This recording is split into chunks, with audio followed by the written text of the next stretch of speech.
Good afternoon, everybody. Welcome to Reata Horsemanship. I'm Luke Brown. I'm very excited to be with you here today on Fun Friday. I hope you've had an excellent week. I hope you had a lot of success with your business, with your personal life. Anything that you endeavored to do this week, I hope you've had success. And I hope you've also had failures, because as we know, if we're not failing, we're not trying. So we've had some failures this week, but had some successes. And the biggest success is to continue working and continue trying after you fail. And we're certainly doing that here at Reata Horsemanship. And the horse that I'm riding right now, this is Ketty. Ketty is the 4-year-old Arabian Percheron mare that came to me out of northern Arizona, and she is just coming along dandy. She's doing really well, getting a lot more confident out here on the semi-urban and rural trails, and getting a lot lighter in the arena, and just really starting to respond well and do a great job. And this is the end of her 6th week. She has 2 more weeks with me. I feel fortunate this month to have a couple of horses that I've had for more than a month, and that just gives me more time to really refine them and get them to a point where their owner can feel really confident and satisfied with the training. And sometimes people just want like 4 weeks, and it depends on the person, depends on the horse, but a lot of times that's just not enough. And no matter how much work I put into them, they just don't develop quite enough.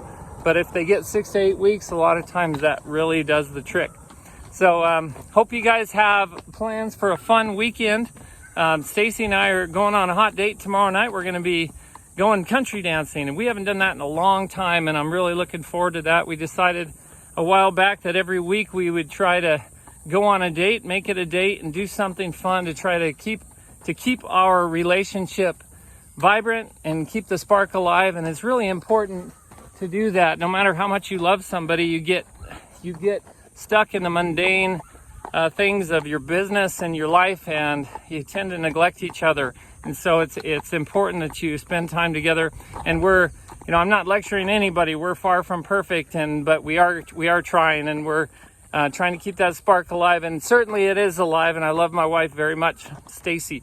And today for Fun Friday, I have a joke as usual.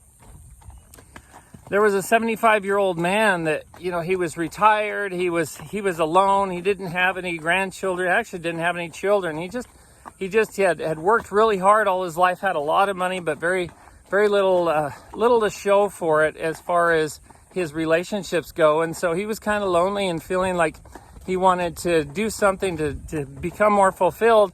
So he decided to go and buy a sports car. Well, he took this sports car, and then he started driving up and down the streets and started drag racing some young kids.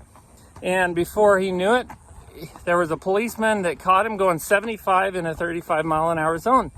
And so the policeman flipped his lights on and pulled him over.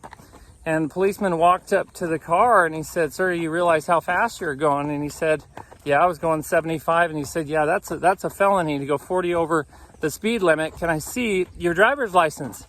And the old man looked at him and said, "I'm sorry, I don't have my driver's license." And the policeman stared at him and said, "Well, why don't you have your driver's license?" And he said, "I haven't had my driver's license for years now. I've lost it 3 or 4 times because of drunk driving." And the policeman obviously gets very concerned. He said, "Well, let me see the registration to this vehicle." And the old man looked at him and said, "I'm sorry, I don't have any registration to this vehicle." And the policeman said, "Why isn't it registered? Why don't you have the registration?" And the old man said, "Well, I actually stole this vehicle. And not only did I steal it, but I shot the owner dead, and I put him in the trunk." So the policeman obviously gets very, very concerned, starts to back away with his hand on his gun, calls for backup. Not long after that, multiple police cars swerve in, circle the old man's vehicle, and there's kind of a standoff for a little bit. And eventually, the head police officer walks up to the window very cautiously, gun drawn, and asks the gentleman to step out of the vehicle. And then the gentleman, the older man, steps out of the vehicle. He said, "Can you please open up your trunk?" The cop asked him to open up the trunk. So he walked back to the trunk, opened it up, and the policeman looked inside, and there was nothing in there. And the policeman said, "I was told that you had killed the owner to this vehicle and put him in this trunk." And the older gentleman said, "I don't know where you'd get a story like that." And so the policeman said, "Well, can I see your driver's license and registration, please? And the old man said, sure. And he pulled out his wallet and gave him his driver's license, and he got in the glove compartment and pulled out the registration to the vehicle and gave it to the policeman. And the policeman looked it over, checked it out, and said, everything looks good. But I'm really confused because my officer over there, he said that you told him you didn't have a driver's license, you had lost it because you've been drinking and driving, that you didn't have registration, and that you had killed the owner to this car and put him in the trunk.